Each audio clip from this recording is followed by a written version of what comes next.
Oh, hey everyone, welcome back to my channel. My name's Jonathan, and this is Mr. Pearson Talks Books. What we're going to do in this video is we're going to talk about the 12 books that I read in the month of October. We're at the beginning of November.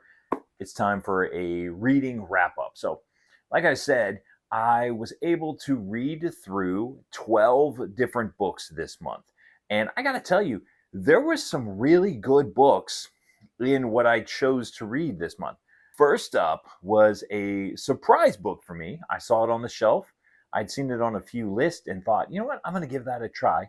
And that was Kiki's Delivery Service by Eiko Kadono. I think I pronounced that correctly. But Kiki's Delivery Service is about a girl named Kiki who she is a witch. And in the culture that she lives in, when you turn a certain age, you have to go out and have your coming of age year. And so Kiki and her cat, they leave home and they go to live in this small town where Kiki lives with a baker, and she opens up a shop where she delivers things for people. And that's pretty much the whole story. It's just Kiki going and delivering things. Like she delivered a special note. There was a time where some musicians had to get their instruments, and so Kiki went and got the instruments from the train.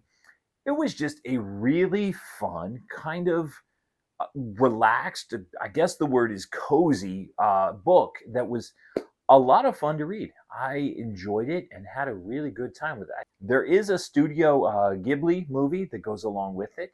I watched it with my daughter, and we enjoyed it. The story is similar in parts, but different in others.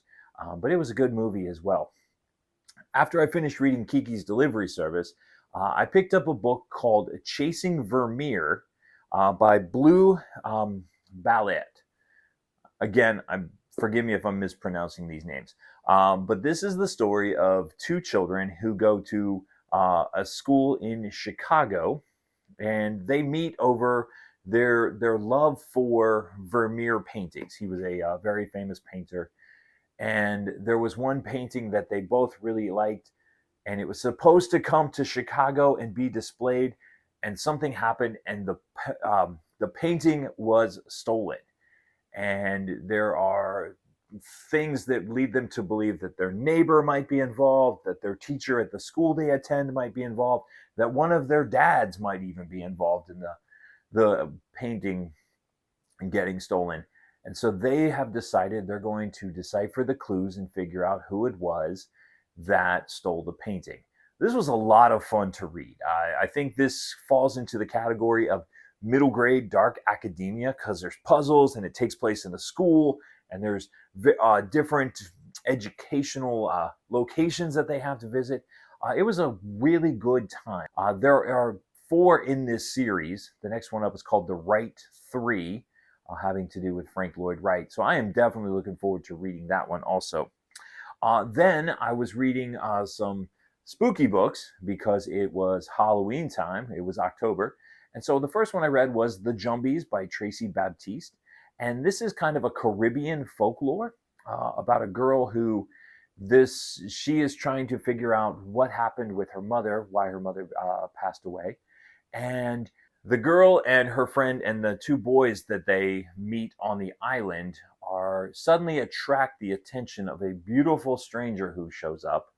And that beautiful stranger is trying to figure out a way to integrate herself. That's the word I'm looking for.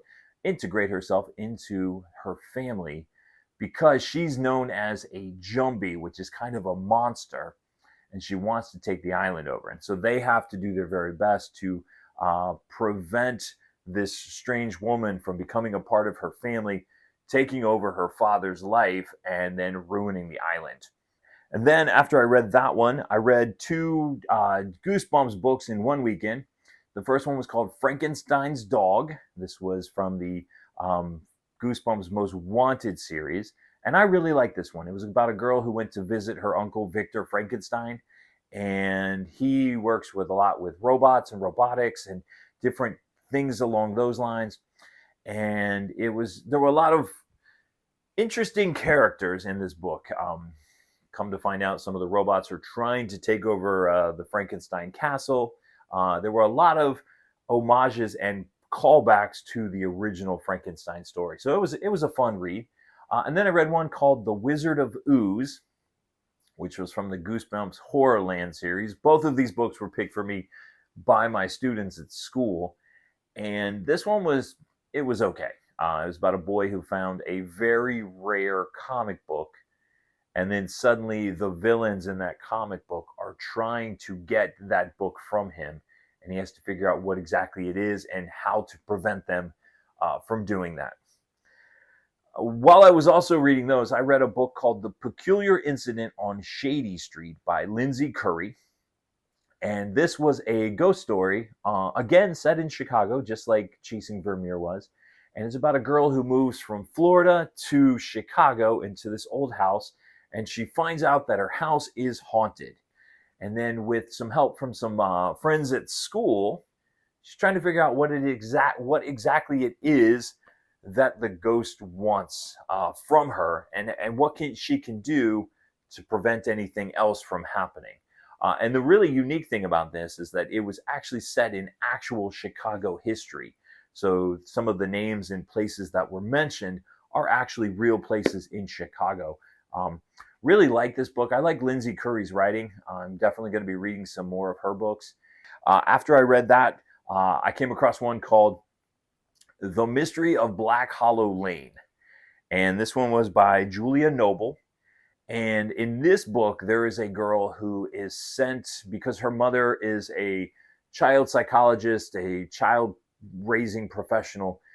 She sends her to a boarding school in England. And while she's there, she uncovers a mystery that involves her father. Her father disappeared from their lives when she was about 3. She never really got to know him.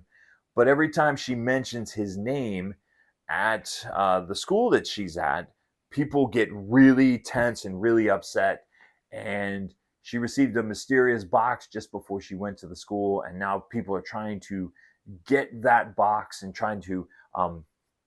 she's trying to uncover the mystery of what's going on with the school, with the secret society, with the box, all of these different things. I absolutely love this book. It was fantastic. It was so much fun to read. It reminded me a lot of The Liar Society by Alison Gerber, which is another series that it's one of my favorite books to read. I've read it several times. Great book. There's a sequel. I am very much looking forward to reading it. It ended with a bit of a cliffhanger. So going to have to definitely add that to my to-be-read list here in the future. Then, and this is the start of several 5-star books. The first one up was The Girl Who Drank the Moon by Kelly Barnhill. This was the winner of the Newbery Award several years ago. And it's about a town where every year they have this, a tradition, we'll call it that. It's more of a tragedy, where they take the youngest baby from the town and they take it into the woods and sacrifice it to a witch, telling the people that they have to do this or the witch is going to destroy the town. And the witch comes and she cannot for the life of her figure out why in the world this town keeps leaving babies in the woods. But as long as they do, she's going to rescue them and take them to families where they can be safe and be raised. Well, one day she comes across a little girl and she's getting ready to deliver it, but she inadvertently, instead of feeding it starlight like she's done all the other babies, she gives it moonlight. And in doing so, the little girl becomes enmagicked, which is a big problem for everybody. Also in the story, there's the young man who was part of the elders who were supposed to sacrifice this particular baby, who couldn't do it. There is the baby's mother, who goes absolutely crazy for obvious reasons when her baby is taken from her. And so they lock her in the castle, or they lock her in a tower where she's kept. She's known as the Mad Woman. And all of these stories intertwine, particularly later on, when the young man hits actually his child that's going to be sacrificed. And so he comes up with a plan to kill the witch. Well, obviously, the little girl who was raised by the witch, doesn't want that to happen. And so they all come together. This was an absolutely beautiful book. I enjoyed it. There were parts where I cried. There were parts where I laughed. There were parts where I was really angry. It is an absolutely fantastic book. I typically don't get behind many of the Newbery Award winners because they seem to be a little agenda driven. This one definitely deserved the award. Following that one was the newest book in the Impossible Creatures series called The Poisoned King by Katherine Rundell. And this was a story of Christopher getting called back to the archipelago from, if you've read Impossible Creatures, you know that that's the land where mythological creatures are real. Well, he gets called back because the dragons are dying. And while he's there, he runs into a princess whose grandfather has been murdered and her father has been accused of it. And together they have to try to figure out who's killing the dragons and what they can do to rescue the girl's father before he is executed. This book reminded me so much of the Chronicles of Narnia. It had a lot of the feelings I got when I watched the Never-Ending Story, the movie from the 80s. Just all of the creatures and the side characters are fun, fantastic. This series, if it continues to be this good, if Miss Rundell continues to write books in it, it's going to be a classic one day. Absolutely great story.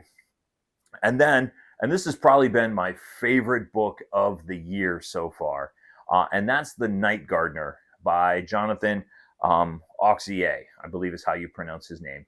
This is a story of two Irish orphans who are hired on to be servants at this rundown, crumbling old English manor. And there's something off about the house, something not right. And there's this room with a green door that's locked, and they're told under no circumstances go into that green door. And so, of course, you know, they try to find a way in. Come to find out, there is a tree that will give them anything that they want. Any wish, any desire that they have, the tree will give it to them. But it comes at a terrible, terrible cost. This book was great because some of the characters at the beginning are just awful, terrible, and they're mean and awful to people. And they have these great redemption arcs, and the sacrifices that they make at the end of by the end of the story are absolutely wonderful. This is a great morality story about what happens when you let greed overtake you. But it was by far, like I said, my favorite book that I've read so far. And then finally, because I don't just read middle grade books, I read the newest book by Michael Connelly called The Proving Ground. And this was in the Lincoln Lawyer series. And this is about Mickey Holler, who is suing an AI company because there was a young lady who was murdered by her boyfriend, and she's convinced that the AI companion that he was using convinced him in his unstable state to enact this murder.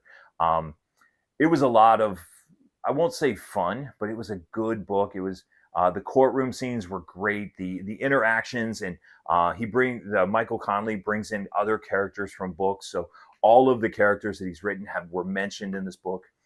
Michael Connelly is one of those authors where if he writes a book, I'm going to read it. So he could write about the phone book, and there's a good chance I'm going to read it. So there you are. Those are the 12 books that I read in October. It was a wide-ranging list, but some of my favorite books that I've read this year were included in this month. I'd like to know, which of these books have you read, and what were your thoughts on them? Or which of the books that I read are you most interested in picking up? Always, my name is Jonathan. This is Mr. Pearson Talks Books. Thank you for hanging out with me and listening to me talk about books, and we'll see you next time.